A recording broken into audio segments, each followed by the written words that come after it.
Dr. Eleanor Ashford had performed over 3,000 surgeries in her career, but she had never learned how to sit still. At 42, she was one of Boston's most sought-after cardiothoracic surgeons, a woman whose hands could restart a heart, but whose own seemed to beat only in the rhythm of efficiency. Her life was a precisely calibrated instrument. Morning rounds at 6, surgeries until evening, research papers drafted past midnight. She lived in a glass-walled apartment overlooking the harbor, beautiful and cold, where even the art on her walls had been selected by an interior designer she'd never met. The invitation arrived on a Tuesday in March, forwarded by her assistant with a note of concern. It was from Maplewood, a town Eleanor barely remembered, asking her to receive a civic award for inspiring hometown success. She nearly deleted it. But that night, unable to sleep after losing a patient, a 12-year-old girl with a congenital defect Eleanor had spent months preparing to repair, she found herself booking a flight to the small regional airport she hadn't seen in 24 years. Maplewood existed in a pocket of time that the modern world seemed to have overlooked. Population 4,000, nestled in Vermont's Green Mountains. It was the kind of place where everyone knew your grandmother's maiden name, and your third-grade teacher still remembered the book report you'd given on birds.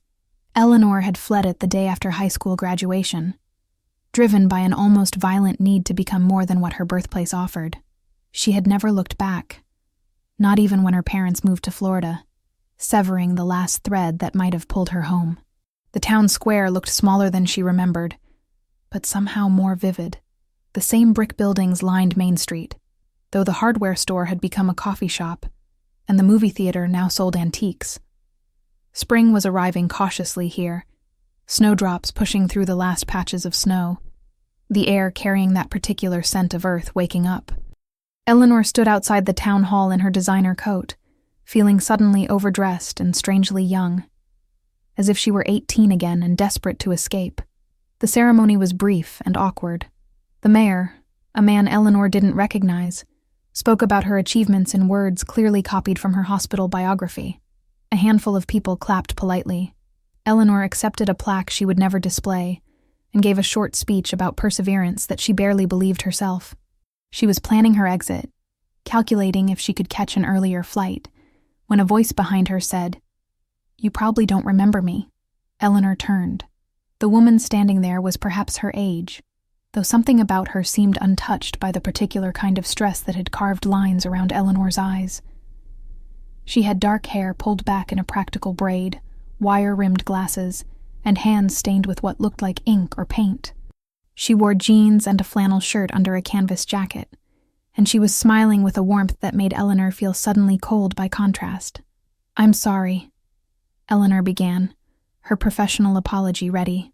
"No reason you would," the woman interrupted gently. "I was 2 grades behind you. You were Eleanor Chen back then, before you changed your name. I'm Rosemary Blake. I sat behind you in the school library every day for a year, watching you study like your life depended on it." She paused, her smile becoming something more complex. "I suppose it did." The memory surfaced slowly, like something rising from deep water.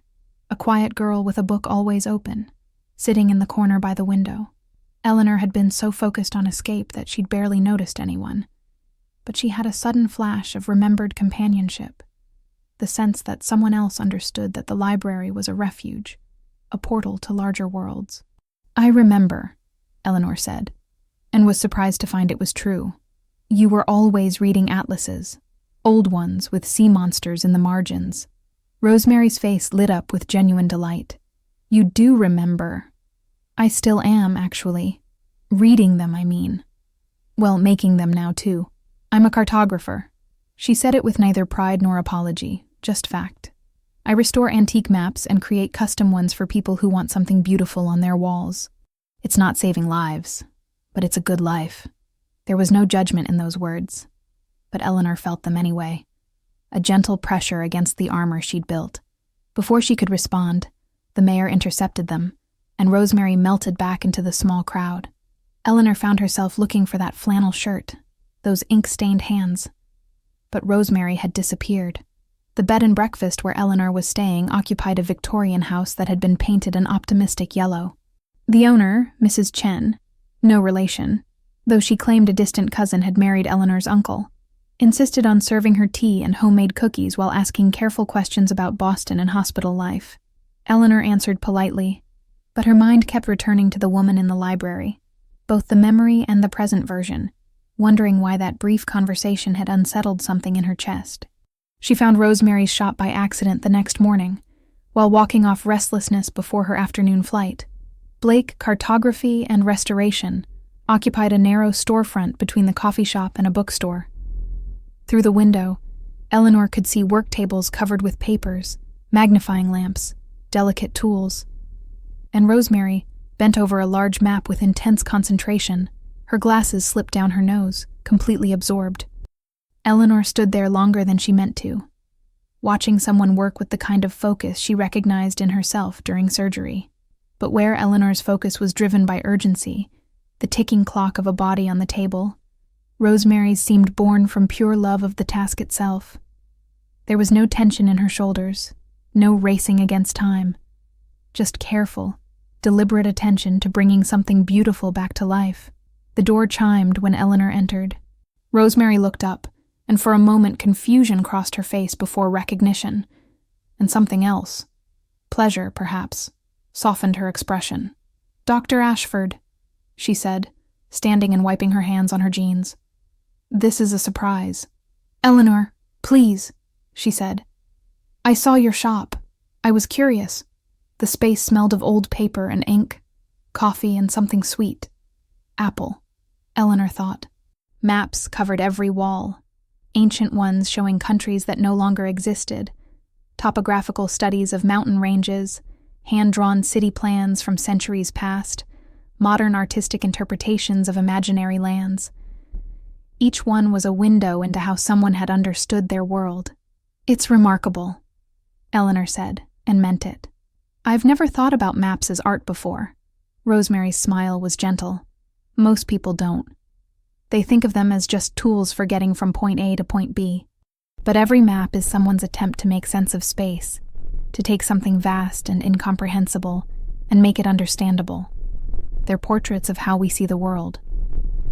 She pulled out a chair at her work table. "Would you like to see what I'm working on?"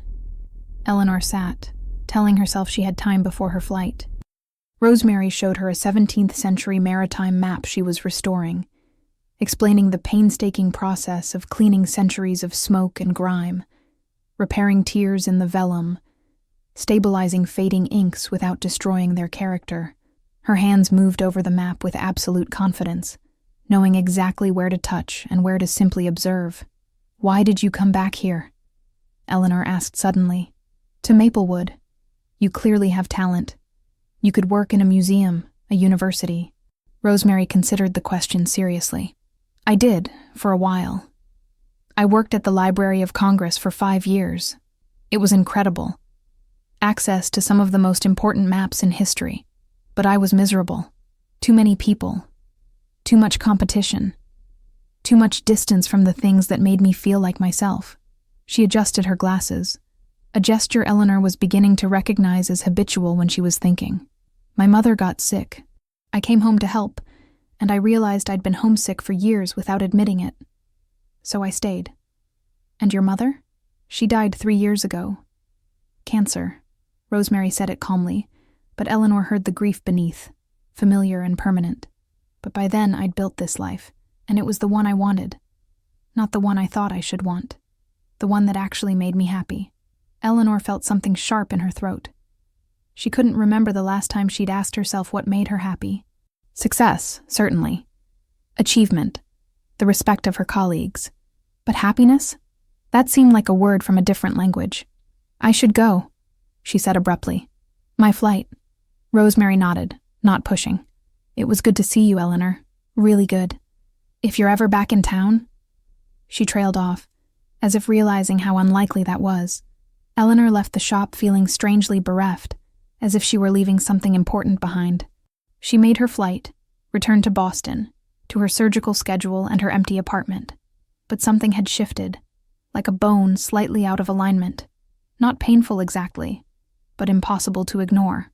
The following week, Eleanor found herself researching Maplewood in odd moments between surgeries, She looked at real estate listings she had no intention of pursuing, read the local newspaper online, found Rosemary's website, and spent an embarrassing amount of time studying the photographs of restored maps. She told herself it was idle curiosity, a momentary distraction, but when she received an invitation to speak at a medical conference in Burlington, only an hour from Maplewood, she accepted before considering why. The conference was in June. Eleanor told herself she wouldn't go to Maplewood, that it would be foolish and sentimental. But after her keynote speech, instead of flying home, she rented a car and drove through green mountains that seemed impossibly vibrant after Boston's urban landscape. She arrived in late afternoon, the town golden with early summer, and went directly to Blake Cartography. Rosemary looked up when the door chimed, and her face went through a rapid sequence of expressions: surprise, confusion, and then a smile so genuine it made Eleanor's carefully prepared excuse for her visit evaporate entirely. "I was in Burlington," Eleanor said, "for a conference. And you drove an hour out of your way to visit a map shop," Rosemary replied, her tone gently teasing but her eyes warm. "Yes," Eleanor admitted, because what else could she say? This time, Rosemary closed her shop early, and they walked through town together, falling into conversation as if no time had passed, though everything had changed. Rosemary showed her the changes in Maplewood: the new community garden, the renovated mill that now housed artists' studios, the trail system some dedicated volunteers had created through the surrounding woods. She spoke about the town with affection but no illusions, acknowledging its limitations while celebrating its particular grace. They had dinner at the only restaurant in town, a farm-to-table place that had replaced the diner Eleanor remembered. Over locally raised chicken and vegetables from gardens they could probably see from the window. Eleanor found herself talking about things she never discussed: her exhaustion, the weight of responsibility, the way success had somehow become a trap she couldn't escape. The 12-year-old girl she'd lost haunted her still. "I keep thinking I should have seen something, done something differently," Eleanor said, surprised by her own honesty. "I've reviewed that surgery 100 times. Rosemary listened with complete attention, the same focus she brought to her maps. "I think," she said carefully, "that you're probably a brilliant surgeon, but you're also human, and humans can't control everything, even when they desperately want to." It was such a simple observation, but it cracked something open in Eleanor's chest. She found herself crying quietly at the table, tears she'd held back for months, and Rosemary simply handed her a napkin and waited. Not embarrassed, not trying to fix it. That night, lying in the same yellow bed and breakfast, Eleanor admitted to herself what she'd been avoiding. She was lonely. Not alone. Her life was full of people, colleagues, patients, but lonely in a way that had nothing to do with company and everything to do with connection. She couldn't remember the last time someone had really seen her. Not as Dr. Ashford the surgeon, but as Eleanor the person who carried grief and doubt, and a longing she couldn't name. She went home to Boston the next day, but something had fundamentally shifted. She began returning to Maplewood every few weeks, ostensibly to decompress from her demanding schedule. She and Rosemary fell into a rhythm: long walks, quiet dinners, hours in the map shop where Rosemary worked, and Eleanor simply sat, watching skilled hands bring old beauty back to life. They talked about everything. Rosemary's marriage in her 20s that had ended amicably when they both admitted they'd married for security rather than love. Eleanor's string of relationships that had never quite taken, because she'd never been fully present. Her focus always on the next surgery, the next paper, the next achievement. By August, Eleanor realized she was planning her life around trips to Maplewood. By September, she admitted to herself that what she felt for Rosemary had become something more than friendship. It was a quiet realization, not dramatic or sudden, but rather like noticing that summer had gradually become fall. Impossible to pinpoint the exact moment of change, but undeniable once you saw it. The recognition terrified her. At 42, Eleanor had built a life of certainty and control. She had never been in love with a woman before, had never really been in love at all in a way that demanded anything of her. This felt different, vast and uncontrollable, as an ocean on an old map, full of territories she didn't know how to navigate. She stopped visiting for nearly a month, throwing herself back into work with renewed intensity. She took on extra surgeries, volunteered for the most complex cases, stayed at the hospital until she was too exhausted to think.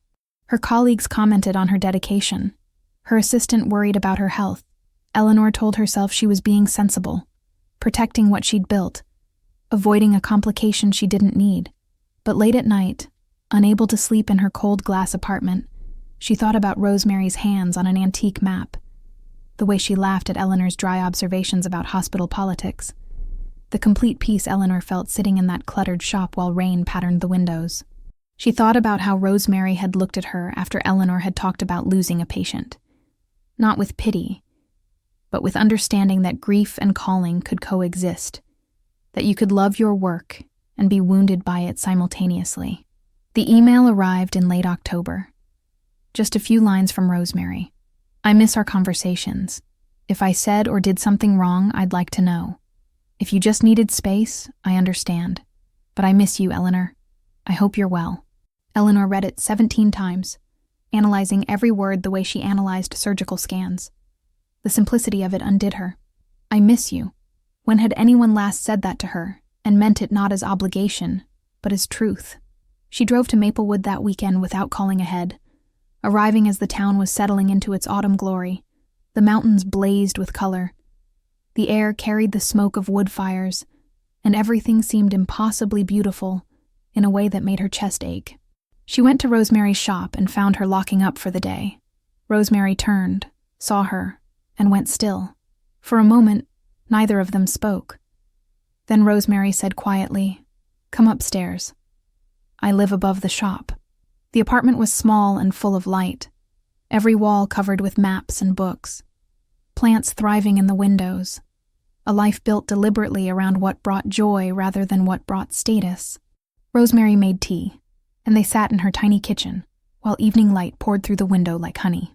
"I was afraid," Eleanor said finally. "I'm still afraid." "Of what?" Rosemary's voice was gentle, inviting truth. "Of this. Of you. Of what I feel when I'm here." Eleanor wrapped her hands around the warm mug, needing something to hold. "My whole life has been about control, about planning, about knowing exactly where I'm going and how to get there. And then I met you again. And suddenly nothing feels certain anymore." Rosemary waited, patient as always, letting Eleanor find her words. "I think I'm in love with you," Eleanor continued, her voice barely above a whisper. "And I have no idea what to do with that. I don't know how to be in love. I don't know how to be the person who would fit in your life. I don't even know if you—" She stopped, unable to finish. "I'm in love with you too," Rosemary said simply. "I have been since you walked into my shop that first morning, if I'm honest. Maybe since I watched you in the library 25 years ago, so determined to build a bigger life. I never expected to see you again. And then there you were, and it felt like the world had shifted somehow." Eleanor looked up, met Rosemary's eyes behind those wire-rimmed glasses, and saw nothing but truth there. "But I need you to understand something," Rosemary continued. "I'm not going to Boston. My life is here. I love this town, this work, this pace. I know it must seem small to you, maybe even suffocating. But it's mine, and I've chosen it deliberately." "I'm not asking you to leave," Eleanor said quickly. "Then what are you asking?" It wasn't a challenge, just a genuine question. Eleanor realized she didn't know. She sat there in that kitchen, this brilliant surgeon who could reconstruct a human heart, and had no idea how to answer the simplest question about her own. "I don't know," she admitted. "I just know I can't keep pretending I don't want this. Want you. Want something different than what I have." Rosemary reached across the table and took Eleanor's hand. Her fingers were warm, slightly rough from her work, absolutely steady. "Then let's start there, with not pretending, with being honest about what we want, even if we don't know how to get it yet." That night, Eleanor stayed in Rosemary's small apartment, sleeping in the guest room that doubled as storage for map supplies. They stayed up late talking, moving from the kitchen to the living room, sitting close but not touching, learning each other in ways that had nothing to do with physical intimacy and everything to do with emotional truth. Eleanor talked about the loneliness of excellence, the way achievement had become both her identity and her prison. Rosemary spoke about choosing a smaller life deliberately, about finding meaning in preservation rather than creation, about learning to be content. In the morning, over coffee and toast, they made a plan. Eleanor would visit when she could. They would see what unfolded between them without forcing it into a shape either of them already knew. It wasn't a solution, but it was a beginning. The months that followed were some of the strangest and most challenging of Eleanor's life. She maintained her surgical practice, but she began turning down some opportunities, creating space in her schedule she'd never allowed before. She came to Maplewood every other weekend, sometimes more. She and Rosemary built a relationship that existed in stolen moments and careful phone calls, learning to be together and apart simultaneously. The physical intimacy between them unfolded slowly, gently, with a care that Eleanor had never experienced. Rosemary approached her with the same patience she brought to restoring fragile maps, knowing exactly where to touch, how much pressure to apply, when to simply witness and wait. There was nothing rushed or desperate about it. Their first kiss happened on a November evening, standing in Rosemary's kitchen after dinner, and it felt like the most natural thing in the world. A conversation they'd been having all along, finally finding another language. But by February, the strain of their divided life was becoming impossible to ignore. Eleanor was exhausted from constant travel, from living in two worlds that wouldn't quite mesh. Her surgical performance was still excellent. She was too disciplined for it not to be, but the joy had gone out of it. She was going through motions, however expertly, and she knew it. After a particularly grueling surgery, a success, but one that left her wrung out and empty, Eleanor sat in her office and faced what she'd been avoiding. Something had to change. She couldn't keep living this way, split between two lives, fully present in neither. The question was what to change, and the answer terrified her. She thought about her apartment, her hospital, her reputation, everything she'd built. She thought about Rosemary's ink-stained hands and patient smile, the quiet life in Maplewood that had somehow become home in a way Boston never had. She thought about the 12-year-old girl she'd lost, and all the patients she'd saved, and asked herself what it all meant if she was too empty to feel anything about it anymore.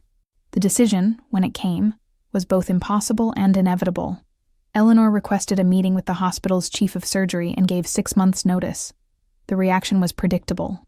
Shock, attempts to negotiate, questions about what could make her stay. She deflected them all. She wasn't leaving medicine, she said. Just Boston. The next call was harder. She phoned Rosemary from her office, hands shaking slightly. "I gave notice today," Eleanor said without preamble. Silence on the line, then carefully, "Notice of what?" "At the hospital. I'm leaving Boston." Eleanor took a breath. "I don't know exactly what I'm going to do next, but I know I can't keep doing this. Living in two places, always torn. I'm choosing Maplewood. I'm choosing you, if you'll have me." Another silence. Longer. Eleanor could hear Rosemary breathing, could imagine her adjusting her glasses, processing. "Eleanor, I need you to be very clear about something. Are you choosing Maplewood because you love me, or because you love the life here? Because if it's just about me, that's too much weight. I need you to be sure." It was such a Rosemary question, cutting to the essential truth, refusing easy answers. Eleanor thought about it seriously, examining her motivations the way she examined surgical scans. "Both," she said finally. "I love you, but I also love who I am when I'm there. I love the pace, the purpose, even the smallness that used to terrify me. I'm not running away from Boston. I'm running toward something else, toward a life I actually want to live." She heard Rosemary exhale, could hear the smile in her voice. "Then yes, absolutely. Come home." The 6 months passed in a blur of transition. Eleanor coordinated with Burlington's medical center, negotiating a position that would allow her to practice surgery on a limited schedule, teaching residents, taking complex cases, but not the endless grind of her Boston life. She sold her apartment, sorted through possessions that suddenly seemed to belong to a stranger, said goodbye to colleagues who genuinely couldn't understand her choice. Some people were supportive. Her surgical mentor told her gruffly that he'd been waiting for years for her to realize there was more to life than work. Her assistant cried and made Eleanor promise to stay in touch. But others looked at her as if she'd lost her mind, throwing away everything she'd built for what? A small-town life and a romance. Eleanor didn't try to explain. How could she make them understand that she wasn't giving anything up, but rather gaining something she'd never had? A life that felt like hers, built around what mattered rather than what impressed. She arrived in Maplewood in late August, a year after she'd first admitted to herself what she felt for Rosemary. The town was green and golden, summer lingering into early fall. Rosemary met her at the shop, and they stood looking at each other for a long moment before Eleanor stepped forward into an embrace that felt like coming home.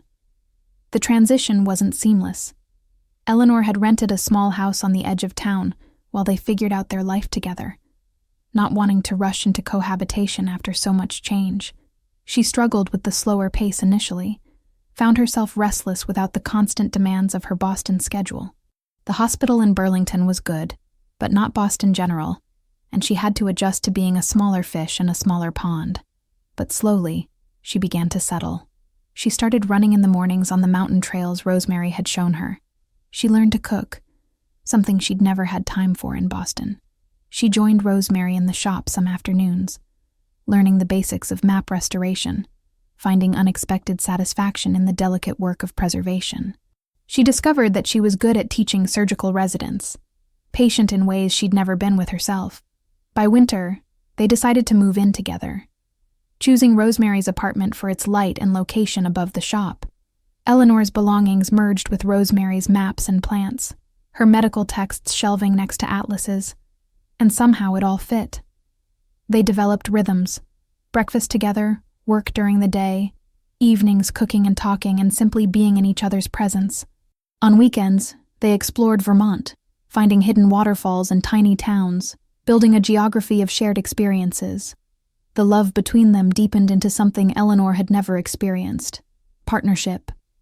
Not the dramatic passion of romance novels, but something steadier and more sustaining. A daily choice to witness and support each other, to build a life together deliberately and with care. Rosemary taught her about contentment, about finding meaning in small things.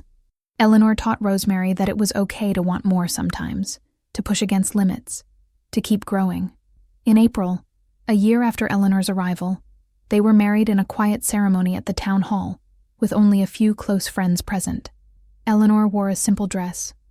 Rosemary wore her nicest jeans and a silk shirt the color of sky. The mayor officiated, the same one who had given Eleanor that plaque 2 years before. Everything had changed since then. Everything. That night, lying in their bed with spring rain pattering the windows, Eleanor thought about maps, about how they were attempts to make sense of vast territories, to chart paths through unknown spaces. Her life had been a map she'd drawn herself, every step planned, every destination marked. But the best part of the journey had been when she'd veered off that careful path, following an impulse she didn't fully understand to a place she'd once fled. "What are you thinking?" Rosemary asked, her voice sleepy and content. Eleanor pulled her closer. "That I spent my whole life trying to get somewhere, and I never realized I was looking for here. For this. For you." Rosemary kissed her temple. "We found each other. That's what matters." And it was. They had found each other not once, but twice. First as lonely girls in a small-town library, hungry for bigger worlds. And then as women who'd lived those bigger worlds, and discovered that sometimes the smallest places held the most room for love. They had found each other, and in doing so, had found themselves. Outside, Maplewood slept under spring stars. Inside, 2 women held each other, surrounded by maps that showed where they'd been and where they might go. But for now, this moment, this place, this love, it was enough. More than enough. It was everything.